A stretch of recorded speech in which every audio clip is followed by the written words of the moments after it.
श्रीरामकृष्णाय ते नमः। गुरुर्ब्रह्मा गुरुर्विष्णु गुरुर्देवो महेश्वरः गुरु साक्षात् परब्रह्म तस्मै श्री गुरवे नमः। పవిత్రాత్మ స్వరూపులారా, ఇక్కడ చాలామంది అందరూ చిన్నపిల్లలు ఎవరు అంతా పెద్దవాళ్ళే, 60 ఏళ్ళు దాటి ఇంకా దీన్ని నిసిపెట్టి దాంట్లోకి రావాలని మనం దీంట్లోనే ఉంటే ఎట్లా? ఈరోజు మా దయాన్ స్వామి ఉపన్యాసం చూడు, నీరసంగా ఉందన్నాడు నాకు. ఇప్పుడు ఉపన్యాసం ఎంత దీర్ఘం, ఎంత అద్భుతంగా ఉందో.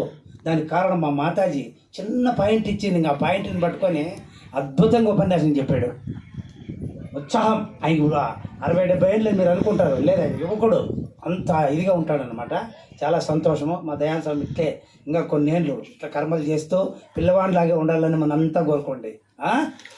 ఇప్పుడు మీకు అందరికీ బంధంలో ఉన్నారా, మీరు మోక్షంలో ఉన్నారా? మీరందరూ ఇప్పుడు మీకు అందరూ బంధంలో ఉన్నారా, మోక్షంలో ఉన్నారా? చెప్పండి. ఎవరు బంధంలో ఉంటే వాళ్ళందరూ చేతులు ఎత్తండి. అయితే నీకు పోయింది బంధమా? ఒక్కడు మంచి, ఇద్దరు వెరీ గుడ్, చాలా సంతోషం. ఇప్పుడు మనం ఈ కర్మలు చేసుకుంటున్నాం. పూర్వకాలంలో ఈ రాముడు, ఈ కృష్ణుడు, ఈ దేవతలు లేరు నాయన. అగ్నిమీలే పురోహితం యజ్ఞస్య ఋత్విజం, ఋత్వికుడైనటువంటి వాడు అగ్నిని ఆరాధించమని చెప్పాడు అందరికీ. అదే కాలానుగుణంగా పురోహితుడు అని పేరు వచ్చింది. పురమునకు హితము చేకూర్చువాడు పురోహితుడు. ఏ విధంగా పురానికి హితం చేకూరుస్తాడు? ఆయన 4 మంత్రాలు తీసుకుని దక్షిణ తీసుకొని పోతాడు. మీకెట్లా చేస్తాడు ఆయన అంటే దాంట్లో చెప్తాడు. పూర్వకాలంలో అంట పురాణాలు, ఇప్పుడు చూడు మా ప్రెసిడెంట్ అద్భుతంగా ఇటువంటి అవి గజేంద్ర మోక్షంలో 2 పద్యాలు చెప్పారు, రత్నాలు లాంటివి. కాబట్టి అక్కడ ఆయన చెప్పినటువంటి దాంట్లో అర్థం ఏంటంటే, ఆ ముసలే ఏంటి? ముసలే సంసారం, ఆ నీరే మహాసంసారం. కాబట్టి దాన్ని పోల్చినాడు అక్కడ. సంసారాన్ని, జీవుణ్ణి, ఈశ్వరుని 3 కలుస్తాయి ఆ పద్యములో. అక్కడ పట్టుకుంది. ఏంది పట్టుకుంది? ముసలి ఏనుగుని పట్టుకుంది, కాలు పట్టుకుంది గట్టిగా. అది ఏమేమో చూసిందంట, నా వాళ్ళు వస్తారేమో, నా పరివారం వస్తారేమో అని. రాలే. అప్పుడు లాస్ట్ ఏమనేసింది? చేతులు ఎత్తేసింది పైకి.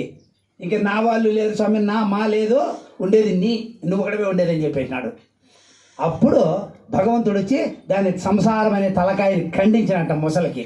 ముసలే సంసారము, జీవుడే జీవుని పట్టుకుంది, పరమేశ్వరుడు దాన్ని ఖండించాలన్నాడు. ఇప్పుడు మనం యజ్ఞం చేసుకున్నాం.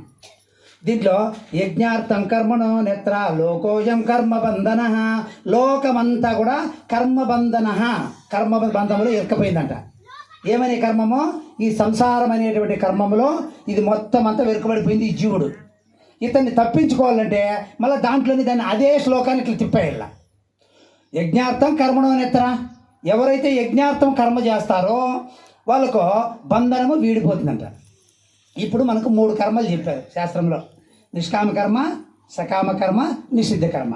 నిషిద్ధ కర్మ అంటే దేవతలు కానీ ఎవరు కూడా చేయడానికి వీలుగా, సమాజానికి అది హాని చేస్తుంది, చేయకూడదని చెప్పాడు. ఇంకా సకామ కర్మ మీరు ఎంత చేసుకున్నారు, 60 ఏళ్ళ వరకు చేసినారు. అర్థమైందా? ఇప్పుడు ఒక్క మాటతో అదే చెప్పాడు. పోయింది పోతుంది, రెండింటికి సమానంగా ఉండాలా. పోతే ఫోన్ పోతుంది, కొత్త ఫోన్ వస్తుంది, లేకపోతే లేదు. మా అమ్మాయికి ఏం చేసాం? మరుపు. 60 ఏళ్ళు వచ్చిన మరుపు రాకుండా ఉంటుందా? మర్చిపోయింది, అంతవరకే. ఇది మిస్అండర్స్టాండ్. కాబట్టి సమాజంలో ఏది జరిగినా కూడా దానికి నీవు శంకించద్దు, దానికి బాధపడద్దు అని చెప్తాడు.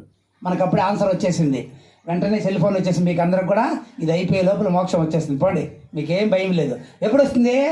యజ్ఞార్థం కర్మణో నేత్ర. యజ్ఞార్థమే మీరు కర్మ చేస్తే 60 ఏళ్ళ నుంచి మోక్షం వస్తుందంట. మోక్షం అంటే ఏమీ లేదు, బంధన విడిపోవడము. ఇప్పుడు పక్షి ఉంది, దాన్ని లోపల పెడితే ఏమవుతుంది?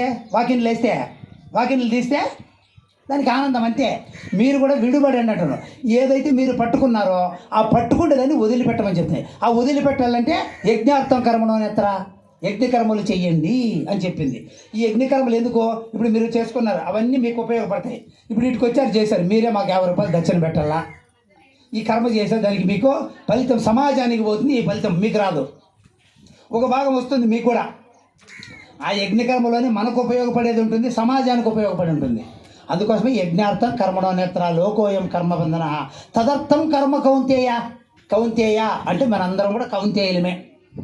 తదర్థం, దాని అర్థాన్ని గుర్తించి నీవు యజ్ఞకర్మ చేయనాయని చెప్పేసి 3వ అధ్యాయం 4వ అధ్యాయమో ఈ అధ్యాయాల్లో స్పష్టంగా ఈ కర్మకి ఎక్కువ ప్రాధాన్యత ఇస్తాడు 3వ అధ్యాయంలోనైనా. పొద్దున్న నేను శంకరానంద ఉంటే తెల్లవారు 6 గంటలకే మైకి పెట్టారు వాళ్ళ ఆశ్రమంలో.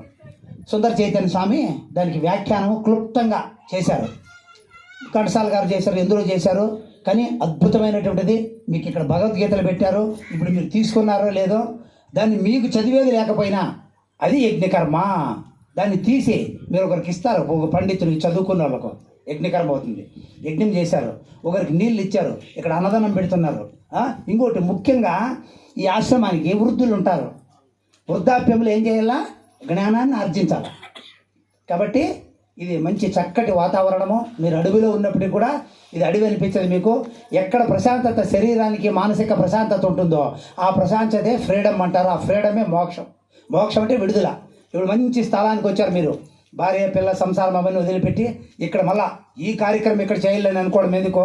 అక్కడైతే మా టౌన్లలో ఈ పొద్దు భిక్ష చేస్తే మా కొడుకు పుట్టాడు, మీకు భిక్ష పెడితే ఒక కేక్ కోయడం, ఆడంతా డ్యాన్స్ చేయించడము, 2 పాటలు పాడడము, ఇళ్ళకి అన్నం పెట్టడం, పోవడం.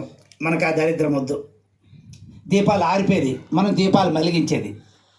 చాలా చక్కటి పని. మీరు ఈ ఆశ్రమం పెట్టుకున్న దానికి వార్షికోత్సవానికి ఈ కార్యక్రమం యజ్ఞం చేయాలా. జ్ఞానాన్ని ఇక్కడ 2 కానీ 3 నువ్వు చెప్తుంది, అయ్యా మాకు జ్ఞానం లేదు కదా మేము ఏం చేయాలంటే, లేదు నీవు దాన్ని ఇష్టం ఉండో ఇష్టం లేక విని నీ చెవుల్లో పడింది అనుకో, ఈ మంత్రం కావచ్చు, ఈ అర్థం కావచ్చు, అది నీకు కాలానికి ఉపయోగపడుతుంది.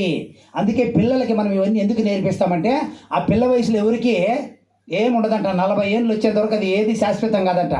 40 ఏళ్ళ తర్వాత వైరాగ్యం వస్తుందంట. అప్పుడైనా ఇవి మనకు ఉపయోగపడతాయి, ఈ మంత్రాలు తంత్రాలు, దీని అర్థాలన్నీ కూడా. కాబట్టి మనందరం కూడా యజ్ఞార్థం కర్మ చేసి లోకమంతా బంధములో ఉంది. లోకం అంటే మనమే నాయనా.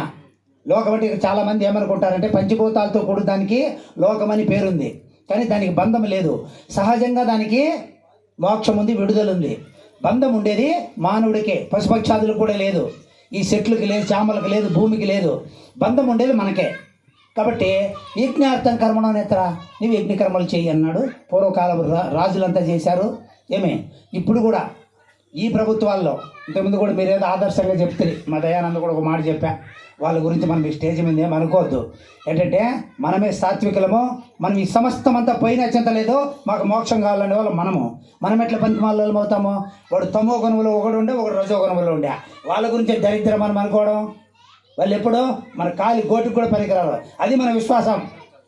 ఎప్పుడైనా సరే మనము అయితే కొన్ని దాంట్లోకి వాడుకుంటాం అంతే. దానిలో ఎందుకు మనలో లేదు. రోషం పోశాడు అర్జునుడు కదా, కృష్ణ పరమాత్మ యుద్ధం చేయనట్టు తిట్టాడు కదా. అంటే ఆ భాషలో సంస్కృతంలో వేదాంతం, అది మన భాషలో తిట్టడము. అట్లా దయానంద స్వామికి సురకలు వేసినాడు ఈయన, ఈ మహానుభావుడు. ఇద్దరు ఇట్లన్నీ ఇల్లు ఏదో దీంట్లోకి వస్తారని. అందుకే మన గురువులు కొట్టినా తిట్టినా సంస్కృతంలో మూడా అని అంట, మూర్ఖుడు అనకుండా శంకరాచార్యుడు మూఢమతే అన్నాడు. అంటే మంచిగా ఒకరు ఉంటారు కదా, ఇప్పుడు మనకి చెడ్డగా తిడితే వాడు కోపం అయిపోతాడు మన మీద. చిన్నగా మూఢమతే అని చిన్నగా బంగారు ఉంగరంతో కొట్టాలంట. కొడితే అప్పుడు మా గురువుగారు మంచోడు అనుకుంటాడంట. అంటే యద్భావం తద్భావతే, అతను ఏ మార్గంలో ఉన్నాడో ఆ మార్గంలోకి నువ్వు వెళ్ళిపో అంటే అది కర్మ మార్గము అని చెప్పాడు. కర్మ అయితే అర్థమవుతుంది. అందుకే అర్జునుడు అంటే వాడు ఏం చేశాడు, స్వామి యామి శ్రేణివా, ఒకసారి జ్ఞానం చెప్తావు, ఒకసారి కర్మ చెప్తావు, ఒకసారి నిష్కామ కర్మ అంటావు, ఒకసారి సకామ కర్మ అంటావు, ఒకసారి యోగం అంటావు. నా బుర్ర తలకాయ వాసిపోతాను స్వామి. ఏందో తదేకం వదనిచ్చా, ఒక్క మాట చెప్పు. జ్ఞానం చేయాలా, ఇప్పుడు నేను యజ్ఞం చేయాలా, దానం చేయాలా, ఏం చేయాలా, యుద్ధం చేయాలా?